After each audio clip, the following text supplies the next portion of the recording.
예, 우리 시간이 되었으므로 우리 다 같이 조용한 기도하심으로 우리 주일 예배를 하나님 앞에 드리도록 하겠습니다. 우리 기도합니다. 주께서 이르시되 나는 내가 택한 자와 언약을 맺으며 내 종 다윗에게 맹세하기를 내가 내 자손을 영원히 견고히 하며 내 왕위를 대대에 세우리라 하셨나이다. 여호와여, 주의 기이한 일을 하늘이 찬양할 것이요 주의 성실도 거룩한 자들의 모임 가운데에서 찬양하리이다. 아멘. 사랑과 은혜가 많으신 하나님, 감사드립니다. 오늘도 이 거룩한 날, 하나님, 이 시간 이곳을 우리 가운데 허락하시고 저희 각 사람을 불러주셔서 하나님 앞에 주의 자녀로서 주님을 찬송하고 주께 기도하며 하나님 이 예배를 드리게 하심을 감사드립니다. 원근 각지에서 우리 성도님들이 오늘 하나님의 말씀을 듣고 주님을 경배하고자 이 자리에 찾아왔습니다. 하나님, 저들 가운데 혹시라도 부족함이나 모자름이나 죄된 모습이 있다 할지라도 이 시간 예수 그리스도의 그 크신 보혈의 은혜 가운데 우리를 용서하시고 용납하시며 오늘도 우리가 주께 드리는 이 예배 가운데 좌정하시사 홀로 영광 받아 주시옵소서. 이 시간도 함께하여 주실 줄 믿습니다. 우리 주 예수님의 이름으로 기도했습니다. 아멘. 우리 다 같이 일어나셔서요, 사도신경으로 주님 앞에 신앙 고백 함께 드리도록 하겠습니다.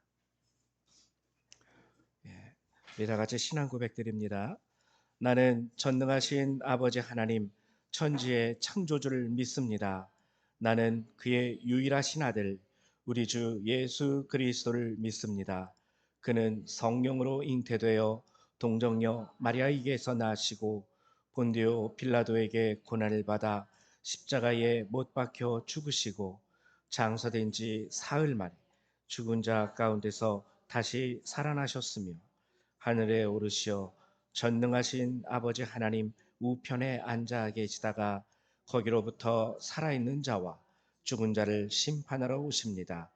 나는 성령을 믿으며 거룩한 공교회와 성도의 교제와 죄를 용서받는 것과 몸의 부활과 영생을 믿습니다. 아멘. 성령 3장 찬양합니다.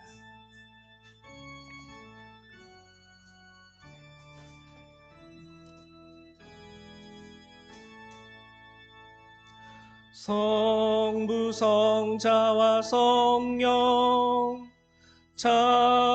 찬송과 영광 돌려보내세 태초로 지금까지 또 영원 무궁토록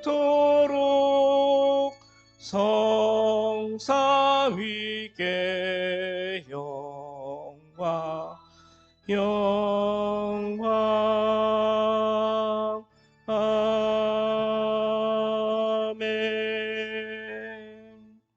우리 찬송가도에는 교동문 87번 함께 교독하도록 하겠습니다.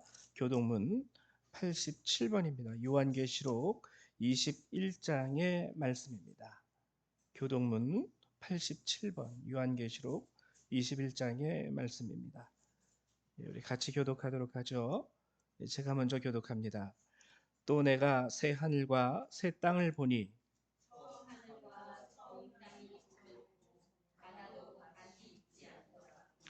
또 내가 보매 거룩한 성 새 예루살렘이 하나님께로부터 하늘에서 내려오니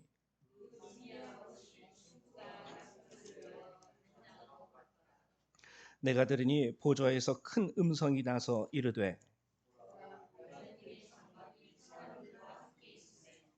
하나님이 그들과 함께 계시리니 그들은 하나님의 백성이 되고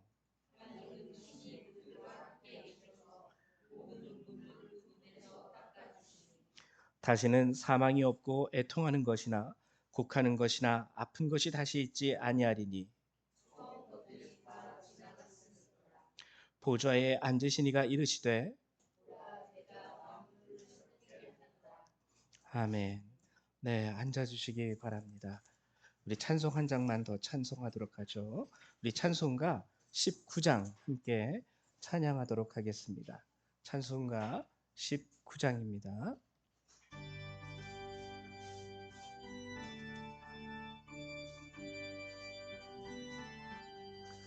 찬송하는 소리 있어 사람 기뻐하도다.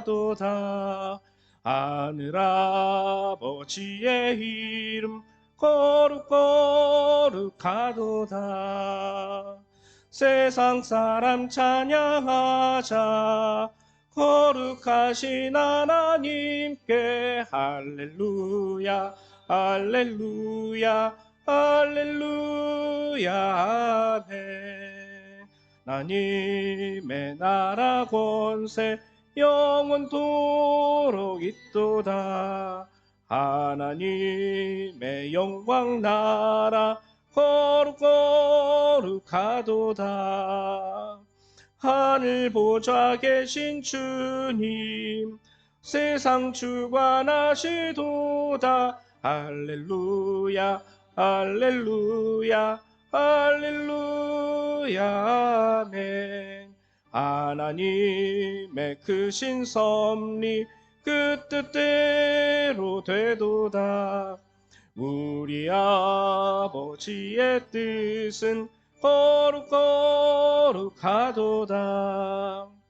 주여 속히 마셔서 기쁜 날을 주옵소서. 할렐루야 할렐루야 할렐루야 아멘 아멘.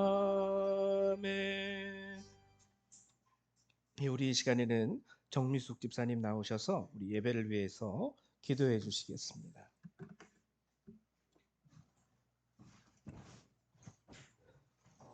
기도하시겠습니다. 우리를 사랑하시고 이 세상을 살아간 말씀 주시는 하나님, 오늘도 그 말씀의 양식을 얻기 위해 삶의 자리에서 이곳으로 모였습니다. 주님, 우리의 일상은 사소한 것에서부터 크고 복잡한 일까지 수없이 많은 선택을 하고 결정해야 하는데 세상 사람들은 그런 선택을 잘하는 것이 개인의 능력으로 비춰지기 때문에 우리는 주님께 묻고 응답받을 마음의 여유도 없이 선택과 결정을 하고 주님께 그것에 대한 축복을 바랄 때가 많았음을 이 자리에서 고백합니다. 늘 마음속에 살아계신 주님과 친밀하게 교제하며 살고 싶고 주님과 함께 사는 우리의 마음이 세상 살면서도 삶의 모습에 드러난다면 세상 사람들에게 주님을 증거할 방법으로 그것보다 더 좋은 것은 없을 것 같은데 나약한 우리들에게는 그것이 힘든 일로 느껴질 때가 많았습니다. 그래도 주님은 우리에게 기도할 수 있는 축복을 주셨고 기도하는 우리에게 성령을 통하여 역사하게 하여 주셨습니다. 우리 스스로의 일만 기도하는 것이 아니라 중보기도를 통하여 하나님 나라의 모든 것을 위하여 기도하게 하셔서 나라도 언어도 틀리지만 하나님 나라 안에서는 우리 모두가 한 자녀임을 알게 해주셨습니다. 하나님, 저희들의 삶이 하나님의 말씀과 기도 위에 서기를 원합니다. 아무리 열심히 기도도 말씀을 알지 못하면 주님께서 우리를 통하여 하시고자 하는 일을 깨닫지 못할 것이고 기도 없이 머리로만 아는 말씀으로는 아무런 은혜와 응답을 받을 수 없을 것이기에 말씀과 기도가 하나 되어 영적인 대부흥이 일어나길 간절히 원합니다. 가정에서는 가족과 그들의 자녀를 위하여 축복 기도를 하고 성도들 간에 하나된 마음으로 중보 기도하며 이 나라와 온 세계를 놓고 기도하여 하나님의 나라를 넓히고 의를 구하는 기도가 어렵지 않게 하여 주소서.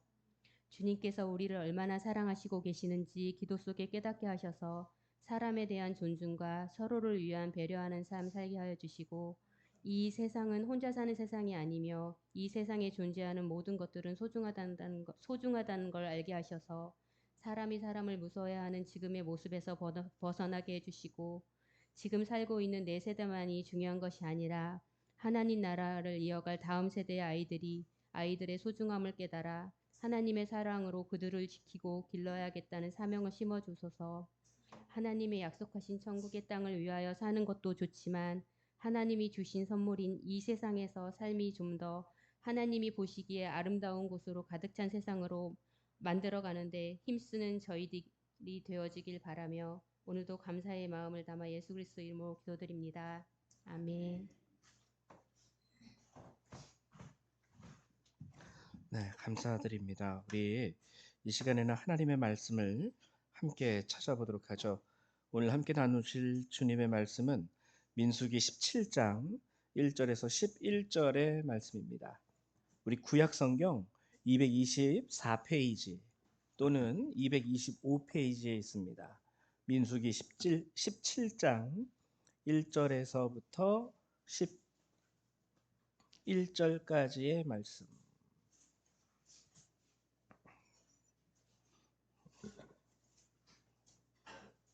구약 성경 224페이지 또는 225페이지에 있습니다.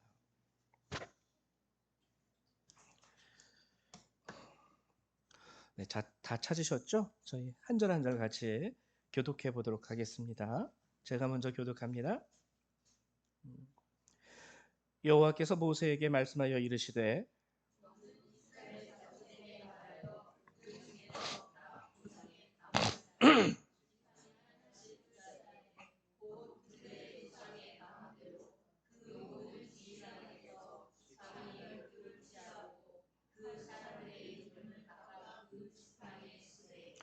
레위의 지팡이에는 아론의 이름을 쓰라. 이는 그들의 조상의 가문의 각 수령이 지팡이 하나씩 있어야 할 것임이니라.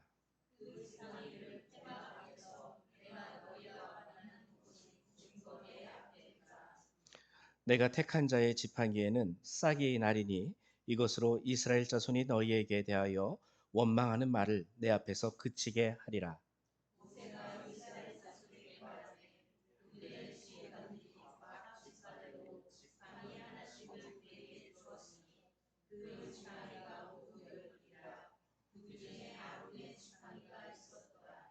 모세가 그 지팡이들을 증거의 장막 안 여호와 앞에 두었더라.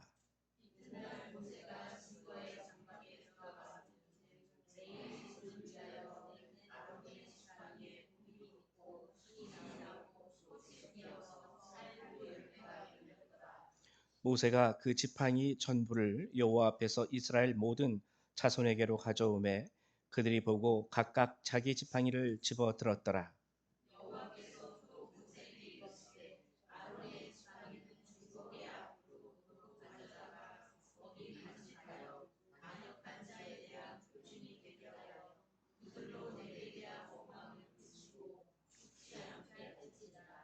모세가 곧 그같이 하되 여호와께서 자기에게 명령하신 대로 하였더라.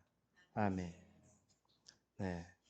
오늘 민수기의 말씀을 이제 이 시간에 여러분하고 함께 나눌 건데요. 민수기의 말씀을 나누기 전에 우리가 지난 시간에 함께 나누었던 다니엘 1장의 말씀을 잠깐 요약을 하고 넘어가도록 하겠습니다.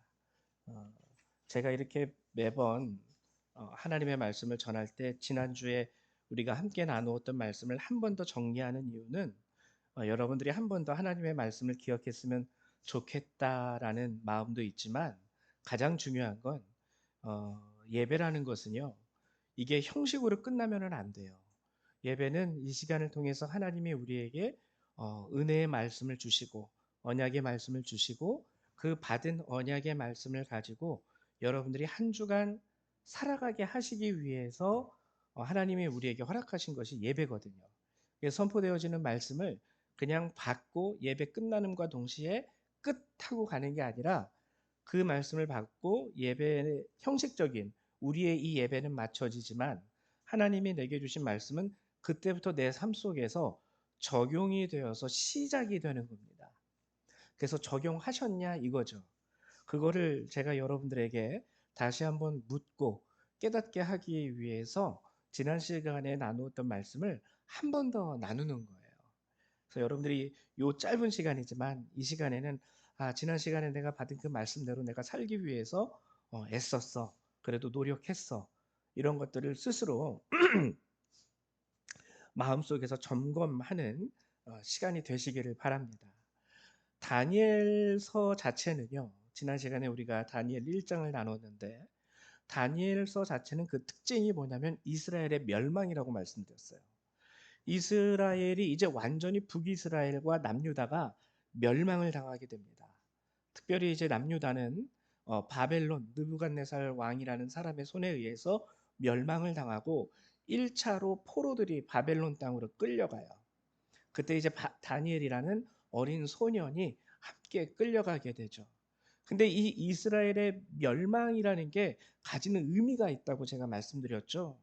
이스라엘의 멸망이라는 것은 단순히 그냥 우리가 볼 때 정치적으로 한 나라가 역사 속에서 사라진다라는 것을 의미하는 게 아니라 그랬어요.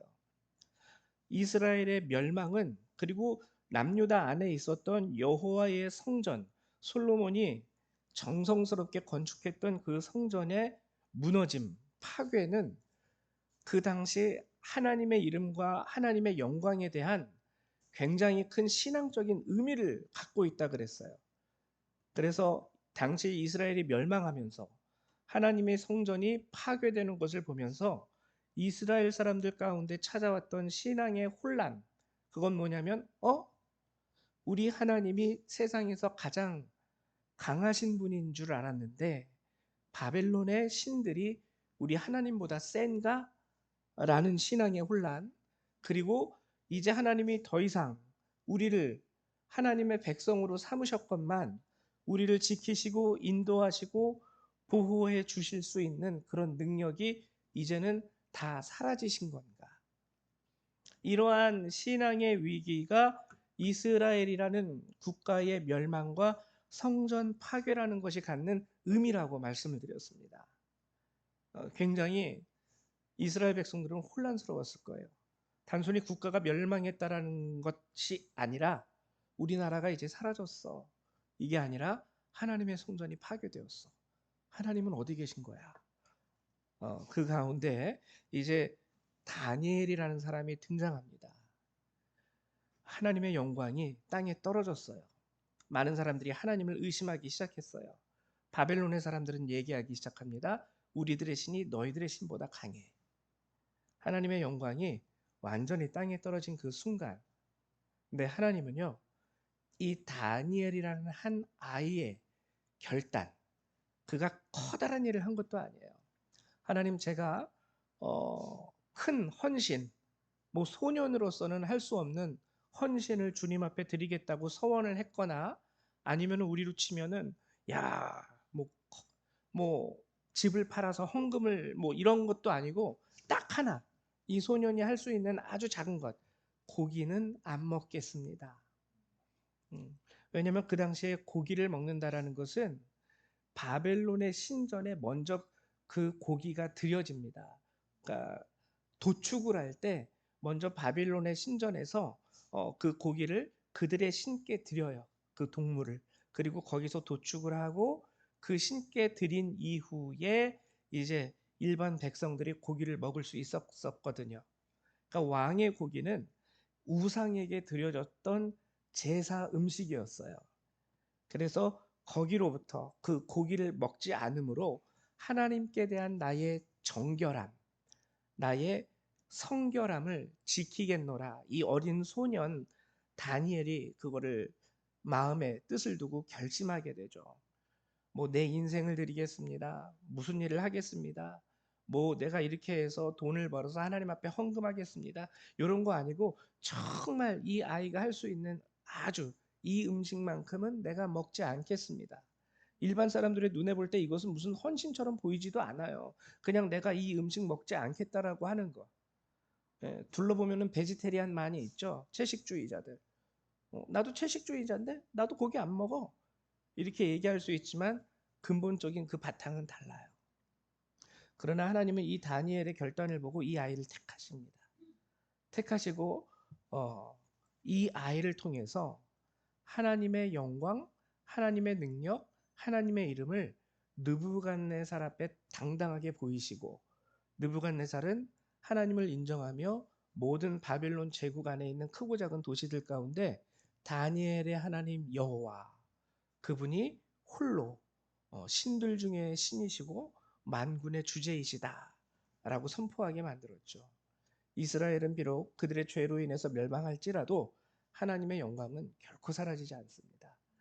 그것이 우리가 지난 시간 다니엘 1장을 통해서 함께 나누었던 내용이고요. 이제 오늘은 민수기 17장의 말씀을 여러분들하고 함께 나누는데요.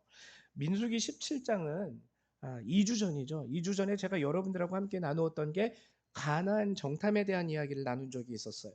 기억하시죠? 성경에 나오는 가나안 정탐 이야기는 2번 나옵니다. 민수기에 1번 나오고 여호수아서에 1번 나오고. 그리고 오늘 민수기 17장은요. 그 정탐에서부터 여러분들이 이제 이 말씀을 이해하셔야 돼요. 12명의 정탐꾼들을 모세가 뽑습니다. 그리고 40일간 그들이 가나안 땅을 정탐하고 와요. 근데 너무 현실적으로 세세하고 자세하게 정탐했어요. 완벽하게, 너무나도 완벽하게 정탐을 했습니다. 하나만 빼고 신앙의 관점으로 정탐한 것이 아니라 완전히 인간적인 관점으로 정탐을 했어요. 인간적인 관점과 기준을 세워서 정탐을 하다 보니까 그 정탐 가운데서 이들이 발견했던 또 한 가지는 뭐냐면 우리들은 너무 약하다. 우리들은 너무 약하다. 우리 스스로 보기에도 저들 앞에 우리는 메뚜기와 같이 작아 보였어. 하나님이 그들의 불신앙을 보시고 그들에게 징벌을 내리십니다. 하루를 1년으로 쳐서 1년으로 환산을 해서 40일간 정탐을 한 그들에게 40년간 광야에서 방황하게 되리라. 그래서 코앞에서 가나안 땅을 보고 있는 그 눈앞에서 결국에는 가나안 땅에 들어가지 못해요. 들어가지 못하고 방랑 생활을 시작을 하게 됩니다. 이 광야에서. 여러분 생각을 해보세요. 얼마나 지겹겠어요. 눈앞에서 코앞에서 가나안 땅에 다 왔는데 모세의 입술을 통해서 하나님이 선포하신 말씀은 뭐냐면 들어가지 못할 것이다. 40년간 너희들은 이곳에서 방랑하게 될 것이다. 이 말씀을 들은 이스라엘 가운데 아주 자연적인 현상이 한 가지 일어나게 되는데요. 그거는 뭐냐면 일탈입니다. 일탈. 보통 보면 우리 아이들이 그런 경우가 있죠. 저도 저희 아이들하고 주로 그런 약속을 많이 합니다. 너 이번에 이거 잘하면은 네가 열심히 준비해서 네가 여기에서 정말 노력한 이후에 거기에 합당한 결과를 네가 얻어오게 된다면 아빠가 너 원하는 거 하나 선물해 줄게. 자, 그래서 코앞까지 왔어요. 근데 만약에 100점 맞으면 선물해 줄게 했는데 99점 맞았다고 생각을 해보세요. 1점 때문에 그 아버지와 약속했던 선물을 받지 못하게 되는 상황이 오면은요, 아이들 마음에 낙심이 생기기 시작합니다. 안 해. 싫어. 안 할 거야. 이스라엘 백성들 가운데서도요, 그게 생겼었어요. 그래서 오늘 아론의 지팡이 17장 이전에 나오는 내용을 보면은요, 안식일에 일하러 가는 사람들도 나옵니다. 예. 민수기 16장 15장 앞에를 보시면은요, 안식일에 나무를 베러 밖으로 나가요. 이건 뭐냐면 아주 개인적이고 소소한 아주 작은 율법에 대항하는 일탈의 모습이 이스라엘 백성들 가운데 나오기 시작하는 거예요. 아마 그들 속에는 불평이 가득했겠죠. 가나안 땅에 다 왔는데 이게 뭐 하는 짓이야 이게. 40년간 여기서 살아야 된대. 하나님이 우리를 가나안 땅 주시겠다고 약속했는데 뭐 우리의 죄 때문이라고는 하지만 어쨌든 코앞에서 우리가 보는 눈앞에서 하나님이 허락하지 않으셨어. 게다가 여기서 40년 동안 살아야 된대. 그러니까 낙심되는 마음 가운데 각각의 이스라엘 백성들 개인들 가운데 아주 소소한 일탈이 생기기 시작합니다. 개인적으로는 아주 소소한 일탈에서 출발을 했지만 나중에는 이게 어떻게 번지기 시작하냐면요. 오늘 성경의 말씀을 보면 레위 지파에 있는 고라와 다단과 아비람이라는 사람을 중심으로 모세와 아론에 대한 반역이 일어나요. 이 반역에 대한 구체적인 내용이 민수기 16장 13절과 14절에 나타나게 되는데요. 네, 제가 읽어드릴게요. 내가 우리를 젖과 꿀이 흐르는 땅에서 이끌어내어 광야에서 죽이려 함이 어찌 작은 일이기에 오히려 스스로 우리 위에 왕이 되려 하느냐. 이뿐 아니라 내가 우리를 젖과 꿀이 흐르는 땅으로 인도하여 들이지도 아니하고 밭과 포도원도 우리에게 기업으로 주지 아니하니 내가 이 사람들의 눈을 빼려느냐. 우리는 올라가지 아니하겠노라. 반역이죠. 불평과 불만이 그대로 오늘 이 13절과 14절에 깊이 배어 있습니다. 가나안 땅에 못 들어가게 된 것에 대한, 가나안 땅에 못 들어가게 된 것에 대해서 원망하기 시작하는 거죠. 그리고 눈에 보이는 자, 인도자, 리더, 대표자인 모세와 아론을 굉장히 원망하면서 반란을 일으키게 돼요. 반란. 이 반란 가운데 하나님이 개입을 하십니다. 그게 이제 민수기 28절에서 33절에 나와요. 제가 읽어드릴게요. 모세가 이르되 여호와께서 나를 보내사 이 모든 일을 행하게 하신 것이요 나의 임의로 함이 아닌 줄을 이 일로 말미암아 알리라. 곧 이 사람들의 죽음이 모든 사람과 같고 그들이 당하는 벌이 모든 사람이 당하는 벌과 같으면 여호와께서 나를 보내심이 아니거니와 만일 여호와께서 새 일을 행하사 땅이 입을 열어 이 사람들과 그들의 모든 소유물을 삼켜 산채로 스올에 빠지게 하시면 이 사람들이 과연 여호와를 멸시한 것인 줄을 너희가 알리라. 그가 이 모든 말을 마치자마자 그들이 섰던 땅바닥이 갈라지니 땅이 그 입을 열어 그들과 그들의 집과 고라에게 속한 모든 사람들과 그들의 재물을 삼키매 그들과 그의 모든 재물이 산채로 스올에 빠지며 땅이 그 위에 덮이니 그들이 회중 가운데에서 망하니라. 결국에는 이 원망하는 백성들에게 하나님이 직접 개입하셔서 그들을 심판하십니다. 근데 우리의 생각을 보면은요, 우리가 생각하기로는 그럼 여기서 딱 끝나야 돼요. 와, 아니구나. 원망하면 안 되겠구나. 불평하면 안 되겠구나. 근데 그 이후에 보면 성경을 읽어보면 바로 이튿날 하룻밤이 지나고 그 다음날 여전히 백성들은 모세와 아론을 원망하게 됩니다. 원망하게 돼요.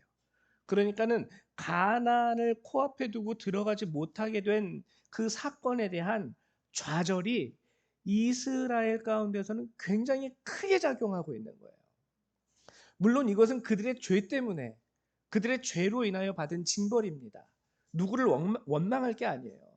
자기들이 잘못했었는데 그럼에도 불구하고 그 원망의 그 응어리가 이스라엘 백성 가운데 굉장히 깊은 거예요.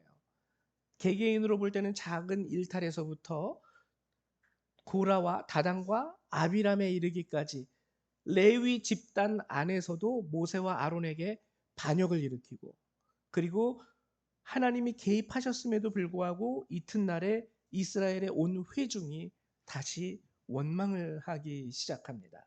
이때도 하나님이 개입하셔서요. 결국에는 연병으로 14,700명이 죽임을 당하게 돼요. 그리고 이 사건이 있은 이후에 이제 하나님께서 각 지파의 대표자들을 부르십니다. 너네들 계속 이렇게 마음속에 절망이 가득하고 그 절망으로 인한 원망과 불평이 가득하게 되는데 그래 알았어. 너희 각 지파의 대표자들은 각자 지팡이를 가지고 그 지팡이에다 대표자의 이름을 쓰고 내 앞으로 나와라.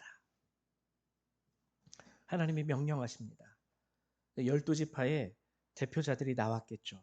그리고 레위 지파에서는 아론이 나왔습니다. 그리고 그 지팡이에는 각 지파의 수령들, 대표자가 되는 자들의 이름을 적어 놓고요. 그 다음에 뭐라고 했냐면 이것을 지성소에 넣어 두어라 라고 말씀하십니다. 제가 성막을 여러분들 잘 모르시는 분들이 있을 것 같아서 준비해서 이게 성막이에요. 여러분 보시면 지성소 보이시죠? 여기가 지성소예요. 이 성막 전체가 지금으로 치면은 교회랑 똑같다고 이해하시면 됩니다.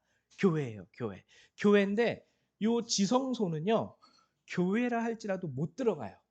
거기는 대제사장도 1년에 딱 한 번 들어갈 수 있는 곳이에요.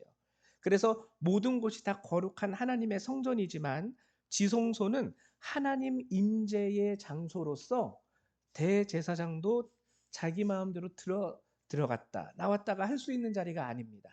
그래서 우리도 보통 우리 교회 어린아이들 이렇게 놀 때 여기 턱진 이 강대상 요 위로는 되도록이면 못 올라가게 하죠. 이 지성소의 의미를 갖고서는 이곳을 그래도 구별하여서 거룩하게 지키려고 하는 그런 교회 전통과 신앙이 우리들에게도 남아 있는 거예요. 하나님이 이 지팡이를 지성소에 두라고 말씀하셨어요. 이 12개의 지팡이를. 그리고 하룻밤이 지나고 다음 날 보니까 12지팡이 가운데 오직 아론의 지팡이에만 특이한 현상이 일어나게 됩니다. 8절에 보면 이튿날 모세가 증거의 장막에 들어가 본즉 레위 집을 위하여 낸 아론의 지팡이에 움이 돋고 순이 나고 꽃이 피어서 살구 열매가 열렸더라. 그래서 우리가 이 지팡이를 아론의 쌍난 지팡이라고 이야기를 하죠. 아론의 지팡이에만 쉽게 말하면 뭐예요? 생명이 깃들게 된 겁니다. 자, 아론의 지팡이. 그래서 이제 오늘 본격적으로 제가 여러분하고 나누고자 하는 부분이 이 부분이에요. 여러분, 지팡이는 뿌리가 있을까요? 없을까요? 뿌리가 없죠. 뿌리가 없는 나무는 아무리 고급진 나무라고 할지라도 산 나무입니까? 죽은 나무입니까? 죽은 나무예요. 게다가 지팡이로 쓸만한 나무라면은요, 아마 나무 껍질도 다 벗겨내고, 그리고 뿌리는 싹둑 잘려 있고, 그리고 사람이 쓸 만큼 지팡이를 막 이만한 지팡이 들고 다니는 사람 없잖아요. 이따만한 나무를 자르더라도 지팡이는 요만하게 우리 사람 손에 딱 쥘 수 있을 만큼 우리가 또 이렇게 얇게 재단을 하거나 가공을 하지 않습니까? 멋지게 가공을 했다 할지라도 지팡이라는 것은 그 자체가 뭐냐면 생명력이 없다라는 거예요.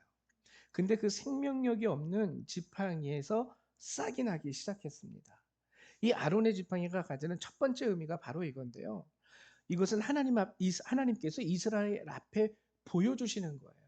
절망하지 마. 비록 너희들의 죄로 인해서 가나안 땅을 코앞에서 들어가지 못하고 40년간 방랑의 생활을 하게 되긴 하겠지만 그럼에도 불구하고 너는 실패한 게 아니야. 너는 무너지지 않아. 왜냐하면 내가 여전히 너희들과 함께 있어. 아론의 쌍난 지팡이가 갖는 첫 번째 의미가 이거예요.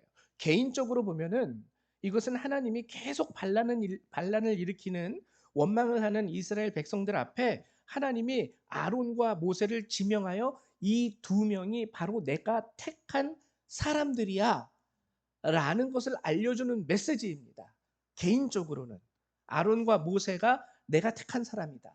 근데 이것은 아주 작은 하나의 의미고 정말 아론의 지팡이가 우리에게 알려주는 커다란 의미는요. 절망하지 말라는 거예요. 좌절하지 말라는 거예요. 가끔 가다가 우리가 인생을 살아가다 보면 인생의 여러 가지 힘들고 어려운 고난의 순간을 만나게 되지 않습니까? 사업하시는 분들이요. 사업이 잘 되다가도 한순간에 사업을 말아먹게 되면은 좌절해요. 망했어. 다시 일어설 수 있는 힘이 없어. 그러면서 어떤 분들은 극단적인 선택에 이르기까지 하죠.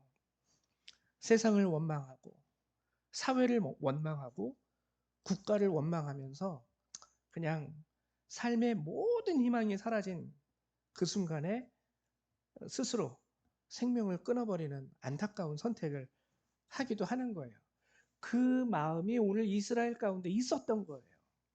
가나안에 대하여 40년을 여기서 산다고 난 끝난 거야. 나는 희망이 없어. 이제 젖과 꿀이 흐르는 그 땅, 언약은 이제 나와 상관없어. 그러니까 막 일탈하는 거예요. 될 대로 되라. 아유, 그냥 오늘 하루 즐기고 그냥 오늘 죽어도 호상이다. 이렇게 생각하면서. 근데 아론의 쌍난 지팡이를 보면서 이스라엘 백성에게 하나님은 보여주시는 겁니다. 뿌리가 없는 이 나뭇가지에 바싹 메말라서 지팡이 외에는 아무런 쓸모가 없는 이 나뭇가지에 움이 돋더니 거기서 순이 나고 꽃까지 피고요. 살구 열매까지 열려요. 모든 생명의 완벽함이 이 지팡이에 들어있는 거예요. 하나님은 그걸 보여주시면서 이스라엘에게 여전히 너희와 함께 하시는 하나님, 너희의 하나님은 능력 있는 하나님이야. 넌 죽지 않아. 넌 망하지 않아. 가나안 땅 너에게 주어지지 않는다고 해도 그것이 영원한 실패가 아니야 라는 것을 이 지팡이로 하나님은 이스라엘에게 보여주고 계시는 것이죠. 그리고 또 이 지팡이가 가지는 의미가 있습니다. 하나님이요, 처음에는 이 12지팡이를 증거궤 앞에, 지성소 안 증거궤 앞에 갖다 두라고 해요. 근데 이 12개 중에서 하나만 생명이 나타납니다.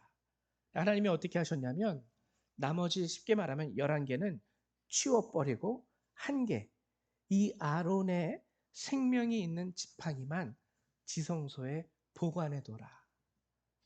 여러분, 이것도 우리에게 굉장히 중요한 신앙적인 의미를 전해주는 거예요. 뭐냐면은 우리가 결국에 신앙생활하는 이유는 무엇입니까? 뭐 모르겠어요. 제가 여러분들의 마음을 다 들여다볼 수 있는 것이 아니기 때문에 정확히는 모르지만 우리가 신앙생활을 하는 이유는요, 기독교인들이 하나님을 아버지라 부르면서 예수 그리스도의 보혈을 구하는 이유는 오직 하나예요. 하나님, 구원하여 주십시오. 구원이라는 것은 우리가 하나님 나라에 들어간다라는 것을 이야기해요. 우리가 하나님 나라에 들어간다라는 것. 근데 12지파 이들 모두 다 하나님의 백성이었죠. 아브라함의 후손이고 야곱의 아들들이었습니다. 하나님이 애굽에서 출애굽을 시키실 때 레위 지파만 가자라고 하지 않으셨어요. 모두를 다 하나님의 백성으로 삼으시고 하나님이 이끌어내셨는데 오늘 끝까지 최종적으로 하나님이 임재하는 그곳 지성소에 들어가는 것을 허락받은 지팡이는 딱 하나 외에는 없어요. 11개는 그냥 다 탈락이에요. 이게 우리 신앙 가운데요, 우리 구원과도 굉장히 직결되는 중요한 메시지입니다. 여러분들이 교회 30년, 뭐 우리 조상까지 하면 100년이 넘도록 여러분들이 뭐 기독교 집안에서 자라난 커다란 뭐 기독교인의 가정, 사람일 수 있겠지만 오늘 여러분들 가운데서 이 아론의 지팡이에 나타나는 증거가 보이지 않으면 하나님은요, 너는 지성소에 들어올 수 없어. 마지막 그때에 하나님이 임재하시는 그 하나님 나라에서 거부당한다는 거예요. 이게 아론의 지팡이가 우리에게 주는 가장 중요한 두 번째 의미가 됩니다. 하나님이 이 아론의 지팡이를 택하시면서 뭐라고 하냐면 증거궤가 있는 곳에 보관해둬라 그래요. 증거궤. 하나님의 언약궤를 증거궤라고 합니다. 이게 이제 아까 보여드렸던 그 성소의 모형이고요. 이제 이 보면은 여기 이제 뭐 여러 개 다 있는데 여기 요게 법궤, 이게 증거궤예요. 여기 보면 하나님과 만나는 곳 이런 식으로 기록이 되어 있죠. 법궤는 이렇게 생겼습니다. 이게 뚜껑이 열려요. 그리고 요 상자 안에는 세 가지가 들어가 있습니다. 하나는 모세가 돌판에다 받은 십계명이 들어가 있고요. 또 하나는 광야에서 하나님이 베풀어 주셨던 양식으로서의 만나 항아리. 그리고 아론의 쌍난 지팡이. 이 세 가지는 다 증거예요. 증거궤가 증거궤, 언약궤 또는 법궤라고 부르기도 하는데 이게 왜 언약궤고 증거궤냐면 여기에 이게 증거하는 게 있기 때문에 뭘 증거하냐면 나는 하나님의 백성이고 하나님은 나의 하나님이다라는 걸 증거하는 궤이기 때문에 이걸 증거궤라고 부릅니다. 그래서 그 증거로서 하나님이 우리에게 말씀을 주셨어. 이 말씀이 우리가 하나님의 백성이라는 것, 그리고 하나님이 우리의 하나님이라는 것을 증거하는 첫 번째 증거다. 그래서 십계명이 들어 있고요. 두 번째로는 하나님이 나의 하나님, 그리고 내가 하나님의 백성이라는 것을 증거하기 위한 두 번째 증거는 뭐냐면 하나님은 우리에게 양식을 주셨어. 근데 만나라는 게요, 지금도 그게 어떤 건지 구체적으로 몰라요. 왜냐하면 신령한 것이기 때문에. 세상이 줄 수 없는 양식. 세상에서는 아무리 애를 쓰고 힘을 내도 볼 수도 없고 맡을 수도 없고 구경할 수도 없는 그 양식을 하나님은 하나님의 백성들에게 줍니다. 백성들에게 줘요. 열심히 여러분들이 노력하고 애쓰고 하면은요, 부자는 될 수 있어도 만나는 못 먹어요. 아무리 노력해도. 아무리 세상에 여러분들이 모든 것을 다 가지고 있고 모든 것을 다 아는 자라 할지라도요, 세상의 것들은 다 가지실 수 있다 할지라도 만나만큼은 여러분들이 구경도 할 수 없습니다. 왜? 이건 하나님이 직접 자신들의 백성들에게 주시는 신령한 양식이기 때문에 영의 양식임과 동시에 육의 양식도 돼요. 그래서 만나 항아리가 증거로 거기에 있는 거예요. 너 이거 먹어본 적 있어? 이거 먹어본 적 없으면 하나님의 자녀 아니야. 하나님이 너에게 이거 주신 적이 있어? 네가 하나님으로부터 이걸 받은 적이 없다면 너는 하나님의 백성이 아니야. 하나님도 너의 하나님이 아니고. 그리고 마지막 세 번째, 이제 아론의 쌍난 지팡이. 우리는 이 아론의 쌍난 지팡이를 좀 쉽게, 너무 쉽게 넘어갑니다. 그냥 싹난 지팡이라고 하기 때문에 그냥 지팡이에서 싹이 났대. 이렇게만 이해를 해요. 근데 아론의 쌍난 지팡이라는 것은요, 싹만 났습니까? 성경이 아주 구체적으로 기술하고 있죠. 우음이 돋아요. 우음은요, 요만한 몽오리처럼 돋기 시작하는 게 우음입니다. 제가 국어사전 찾아봤어요. 이 싹은 뭐냐면 그 우음이 좀 길게 자라나는 걸 싹이라 그래요.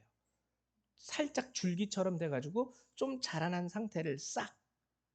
그 순이죠. 여기 성경적으로 보면 우음, 순. 그리고 순이 난 다음에 뭐가 납니까? 꽃이 피어요. 꽃은요, 식물이 가질 수 있는 최고의 영화로움입니다. 최고의 아름다움이에요. 그 식물이 가진 모든 축복을 한 번에 보여줄 수 있는 가장 아름다운 상태가 바로 꽃 피울 때예요. 꽃. 그리고 열매라는 것은 그 꽃에서부터 시작해서 정말 하나님이 바라고 원하시는 최종적인 것. 이게 열매. 우리 신앙을 여기서 한번 되짚어 봐야 돼요. 여러분, 우리가 참 한국 교회를 바라보면서 물론 저 자신도 여기에 포함이 되지만 우리 성도들을 바라보면서 많이 안타까운 것 중에 하나가 뭐냐면 꽃에서 끝날 때가 많아요. 하나님이 내게 이러한 은혜를 주셨고 이러한 은총을 베풀어 주셔서 이렇게 내가 화려하게 아름다운 꽃을 피울 수 있었어. 좋아요. 좋아요. 근데 정말 안타까운 건 거기서 딱 끝이에요. 쉽게 말하면 뽐내는 것에서 끝나는 신앙. 그러니까 내가 받은 축복을 열거하면서 뽐내고 거기에서 딱 끝. 근데 지성소에 들어간 아론의 지팡이는 꽃에서 끝나지 않았습니다. 하나님이 꽃을 피게 하신 이유는요. 꽃이 피어야지 거기서 수정이 되고 꽃은 시들면서 정말 하나님이 원하는 열매가 맺혀져요. 저희 우리 장로님이 이제 호박 농사 지시는데요. 호박 농사를 짓다 보면은 꽃을 잘라버리는 때가 있습니다. 왜 자르냐면은요. 그 호박은요, 또 재밌는 게 암꽃과 숫꽃이 있어요. 꽃이 달라요. 숫꽃은 그냥 길쭉한 그런 줄기 같은 거에 꽃만 딱 펴 있어요. 씨방이 없어요. 근데 암꽃은 씨방이 있습니다. 그냥 꽃만 보면 같은 꽃인데 얘는 숫꽃, 얘는 암꽃. 그래가지고 가끔가다 꽃이 너무 많이 피우면은 저기 저기 벌들이 주로 수정을 하는데 이제 좀 날씨가 추워지면 벌들을 다 수거해 가시거든요. 그럼 저희가 이제 그 수정액이 있어요. 그걸로 이제 암꽃에다가 칙칙 뿌려줘서 이제 수정을 하게 되는데 그때 이제 꽃이 많으면은 헷갈려요. 노란색 꽃이. 그러면은 수정해 주다가 너무 많으면 숫꽃은 다 잘라버립니다. 이거 필요 없는 꽃들. 열매 맺지 못하는 꽃들 다 잘라버려. 그래서 열매를 맺을 수 있는 암꽃들만 남겨서 거기에 이제 수정액을 뿌려서 수정을 하게 되는 거죠. 여러분 이게 이제 아론의 쌍난 지팡이에도 우리에게 동일하게 적용이 되는 거예요. 하나님이 우리들 가운데 은혜를 주시고 축복을 주셔서 우리 인생에 있어서 소위 꽃을 피우게 하시는 이유는요. 열매를 맺기 위함이에요. 하나님은 농부예요. 열매 없는 꽃은요. 하나님 앞에 필요 없는 꽃이에요. 야 그냥 너 혼자 그냥 배부르다고 자랑하고 끝나는. 중요한 건 뭐냐면 꽃에서 끝나는 신앙은 결국에 하나님이 지성소로 드리지 않는다라는 거예요. 아론의 지팡이에는 살구 열매가 열렸다고 얘기합니다. 이게 증거궤 안에 들어갈 수 있었던 유일한 아론의 지팡이가 우리에게 주는 중요한 메시지라는 거예요. 여러분, 이스라엘은 선민이에요. 선민.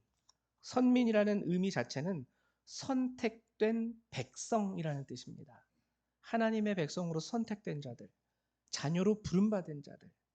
근데 그 선민의 백성들 가운데 각 12지파의 대표자들이 하나님 앞에 드렸던 막대기 가운데 하나님께서 용납하고 지성소에 나와 함께 있을 것이다 허락하신 막대기는 아론의 열매까지 맺은 그 막대기 외에, 그 지팡이 외에는 하나님이 허락하지 않으셨어요.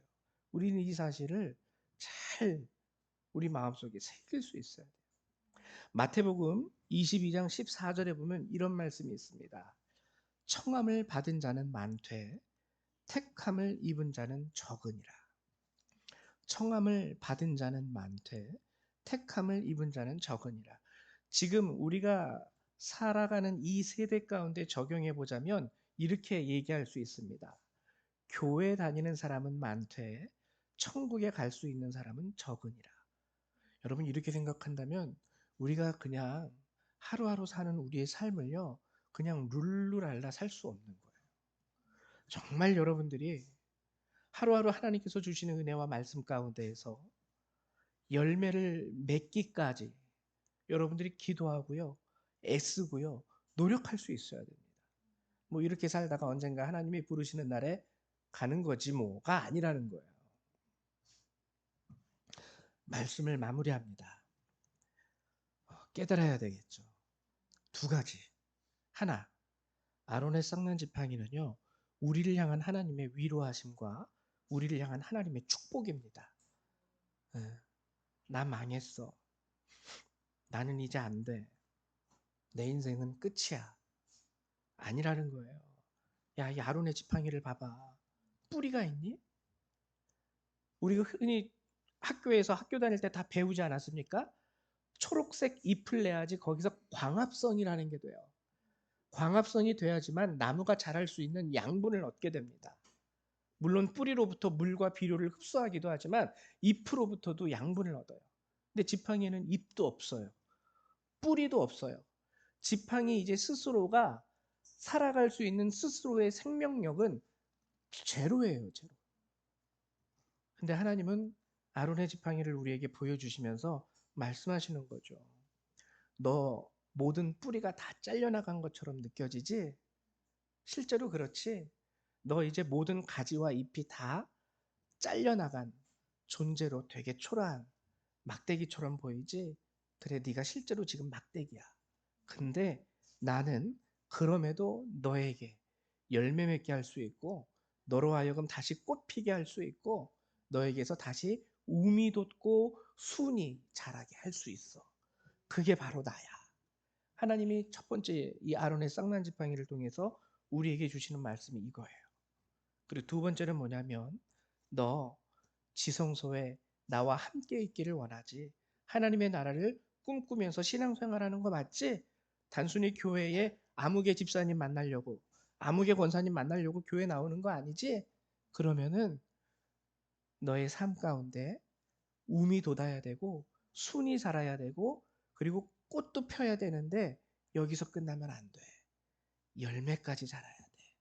그래야지만 네가 내 옆, 내가 있는 그곳 지성소 안 하나님의 나라 누구도 자의로 들어올 수 없는 그곳에 너도 그때는 들어올 수 있는 거야. 축복이자 경고죠. 깨달아야 됩니다. 깨달아야 돼요. 원망과 불평을 접어두십시오. 왜? 하나님이 있기 때문에 접을 수 있는 거예요. 저놈을 짓기 때문에 내가 안 되는데 하나님이 있으니까 또 될 줄을 믿고 내가 참는다. 그러면서 하나님께 더 매달리고. 그리고 두 번째는 뭐냐면 하나님이 은혜와 축복을 주셨는데 야, 나 봐봐. 하나님이 은혜 주셔서 지금 내가 이것도 가질 수 있고 이것도 먹을 수 있고 이것도 누릴 수 있어. 자랑에서 끝나면 하나님의 나라는 없습니다. 그냥 꽃으로 끝나는 인생이에요. 열매까지 맺으셔서 하나님 나라에 들어가고 그 하나님 나라에서 정말 하나님이 주시는 놀라운 은혜, 축복, 사랑 이 모든 것을 누리면서 살아가실 수 있는 저와 여러분 되시기를 주님의 이름으로 축원을 드립니다. 우리 이 시간에 함께 나눈 말씀 가지고 기도하는 시간 가졌으면 좋겠어요.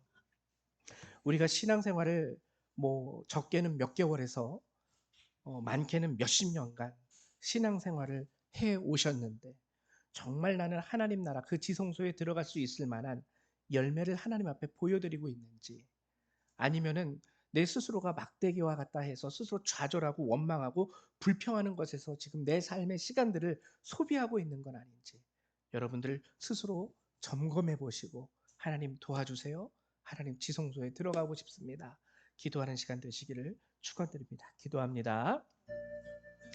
사랑과 은혜가 많으신 하나님, 오늘도 이 귀한 말씀으로 우리에게 은혜와 위로와 하나님 정말 이 세대를 향한 하나님의 진정한 경고를 하나님 듣게 하시고 깨닫게 하심을 감사드립니다.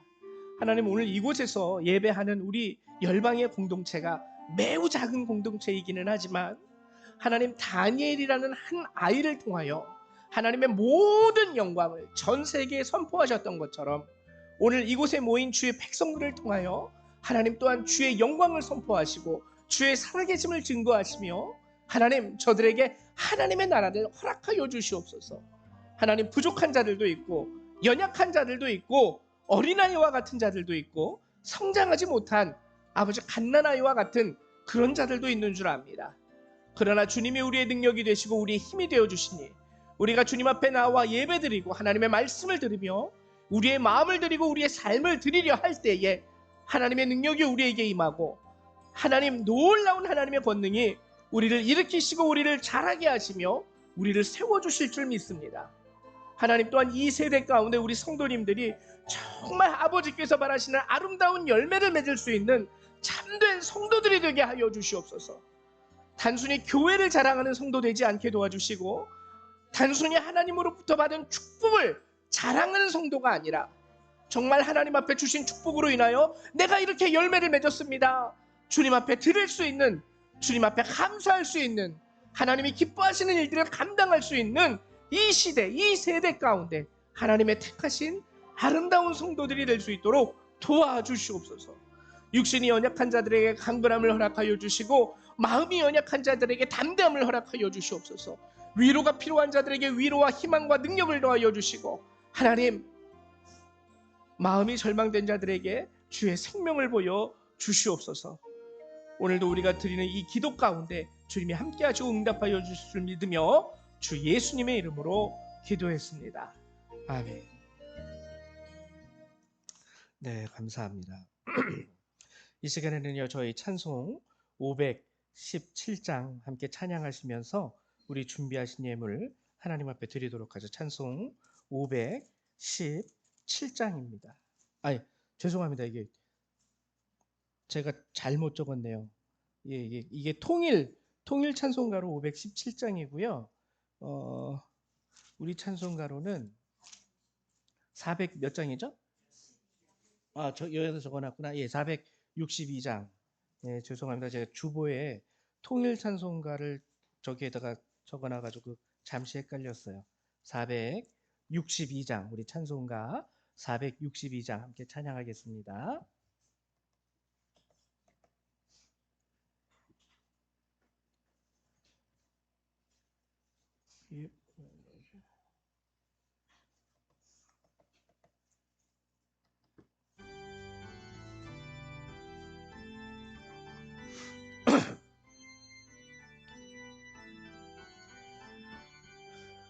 생명 진리 은혜 되신 영원하신 구세주, 사람 되사 모든 인류 구원하여 주시니 영광 중에 계신 주님 그 신 은혜 베푸사 사랑으로 채우시고 우리 고쳐주소서.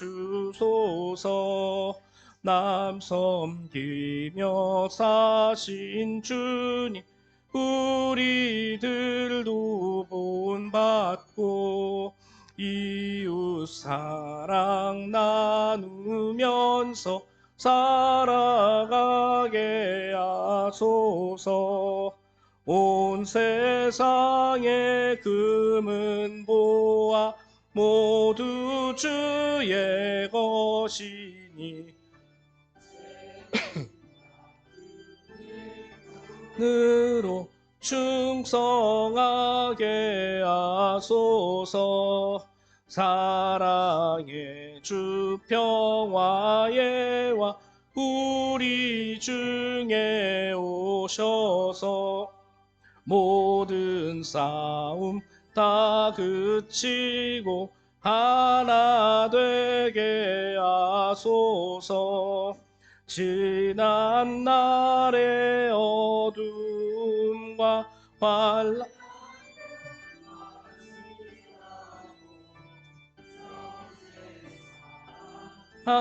큰 장래 이루어지게 하소서. 행진하는 주의 무리 빈부귀천 없으니 한 마음으로 봉사하고 같은 주님 모시네. 우리에게 하나 되라 분부하신 주시여. 주의 뜻이 땅 위에 이루어지게 하소서. 아멘. 드린 예물 위해서 한 번 더 기도합니다. 사랑과 은혜가 많으신 하나님, 우리의 모든 형편과 우리의 사정을 아시는 주님, 하나님, 우리 성도들이 힘들고 어려운 그들의 삶 가운데서도 하나님 늘 베풀어 주신 하나님의 은혜에 감사하고자 이렇게 예물을 하나님 거룩하게 성별하게 구별하여 하나님 앞에 내어드립니다. 하나님, 감사의 예물, 주께서 우리에게 명하신 11조의 예물, 이 모든 예물을 주 앞에 성별하여 하나님 우리가 내어드리오니 하나님, 이 예물을 귀하게 받아 주시옵소서. 하나님, 이 자리에 나와 있는 마음을 드린 모든 자들 하나님 한 분 한 분을 하나님께서 귀하게 받아주시고 축복하시며, 또 주께서 이 예물을 흠양하시사 아버지께서 기뻐하시는 그곳에 온전히 사용되어질 수 있는 예물이 될 수 있도록 또한 구별하여 주시옵소서. 우리의 예물을 받아주심을 믿고 감사드리며 주 예수님의 이름으로 기도했습니다. 아멘. 네, 감사합니다. 교회 소식을 잠깐 알려드리도록 할게요.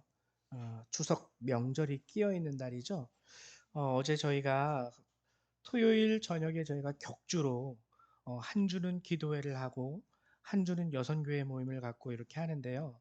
어제 여선교회 모임을 하면서 저희가 솔직히 기도하는 시간은 좀 많이 갖는 것 같아요. 우리가 수요일 날도 수요 기도회로 갑니다. 그래서 말씀도 짧고 하되 우리가 한 30분 이상씩 수요일 날도 기도하고, 또 그리고 새벽 기도도 또 기도하고, 그래서 토요일도 이제 기도회와 여선교회 모임으로 격주로 했었는데 건의가 들어오기를 이 여선교회 모임은 거의 우리가 속회 모임처럼 해요.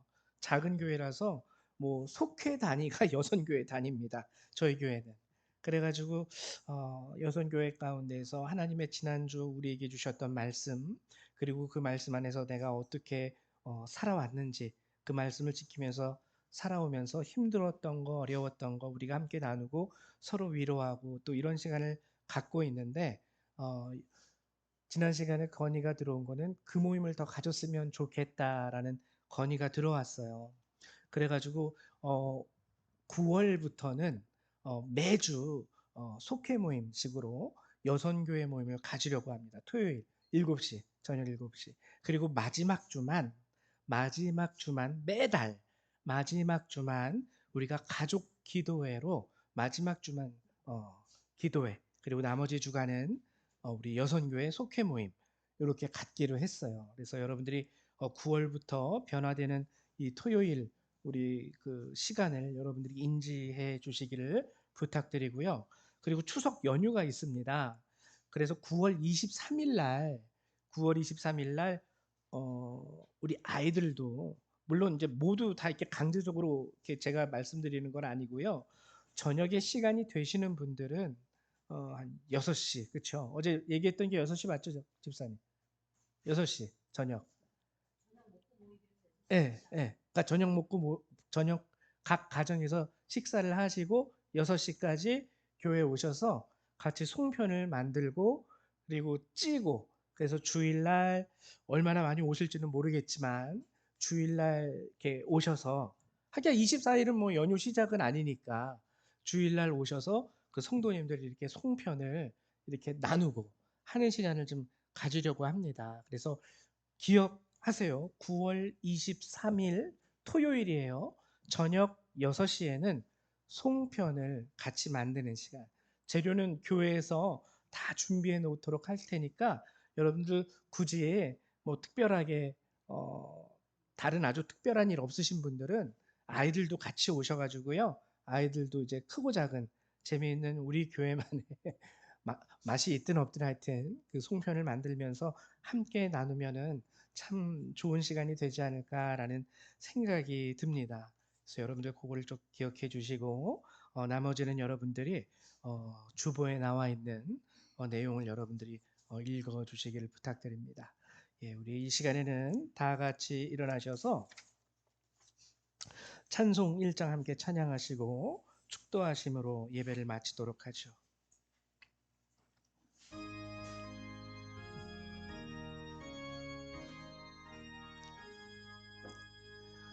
만복의 근원 하나님 온 백성 찬송 드리고 저 천사여 찬송하세 찬송 성부 성자 성령 아멘.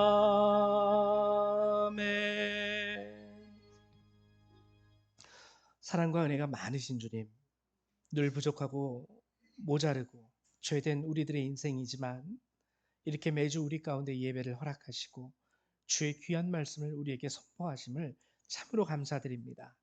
오늘도 주의 귀한 이 생명의 말씀을 듣고 하나님 우리 성도님들이 각 가정으로 파송을 받습니다. 하나님 주신 말씀 가운데서 승리하며 살아갈 수 있도록 이 한 주간 저들에게 복을 내려 주시옵소서. 이 시간 이 예배를 마치고 돌아가는 모든 그리스도의 백성들 그들의 삶과 머리 위에 하나님의 은혜와 예수 그리스도의 사랑과 성령의 능력이 늘 항상 함께하여 주시기를 성부 성자 성령 하나님의 이름으로 간절히 축원하옵나이다. 아멘. 할렐루야. 여러분 감사드립니다.